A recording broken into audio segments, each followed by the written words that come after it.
एक अंग्रेज था, उसका नाम था रॉबर्ट क्लाइव। उसने कलकत्ता लूटा था और कलकत्ते को लूटकर जो धन जमा हुआ था वो लेके लंदन गया था। रॉबर्ट क्लाइव की ब्रिटिश पार्लियामेंट में पेशी हुई थी और उसको इंग्लिश प्राइम मिनिस्टर ने पूछा कि तुम भारत से क्या लेके आए?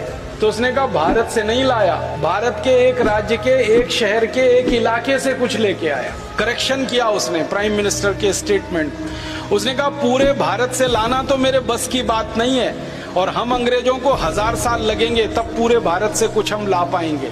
मैंने तो भारत का एक राज्य बंगाल और उसका एक शहर कलकत्ता और उसका एक छोटा सा इलाका उतना ही लूटा है और वो धन मैं यहाँ लेके आया। तो ब्रिटिश प्राइम मिनिस्टर पूछ रहा है कितना धन लेके आए? तो वो कहता है कि आप अंदाजा लगाना चाहते हैं तो इससे लगा लो कि भारत से जो धन मैं लूट कर लाया हूँ वो सोने के सिक्के हैं, चांदी के सिक्के हैं, हीरे जवाहरात हैं। ये सब भर भर के लाने के लिए मुझे पानी के 900 जहाज लगे।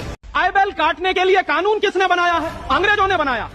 1850 के आसपास से अंग्रेजों की सरकार ने इस देश में गाय काटने के लिए कत्ल कारखाने खोले। क्यों खोले? अंग्रेजों का यह मानना था कि जो गाय है वो हिंदुस्तान के समाज का केंद्र बिंदु है। क्यों?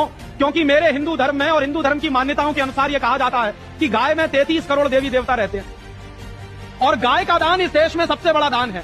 मरते समय आदमी को कहा जाता है कि गाय का दान करके जाओ, तो वो जो गाय का दान कर रहा है माने 33 करोड़ देवी देवताओं का वंदन कर रहा है। तो जिस देश की परंपराओं में गाय में 33 करोड़ देवताओं का निवास रहता हो, गाय को जिस देश में माँ कहा जाता हो, गाय से हम सबकी पूरी की पूरी संस्कृति चलती हो, उसके गोबर से खाद मिलता हो, उसके मूत्र से दवाएं मिलती हो, उस देश में अंग्रेजों की सरकार ने गाय को काटने का कानून बनाया।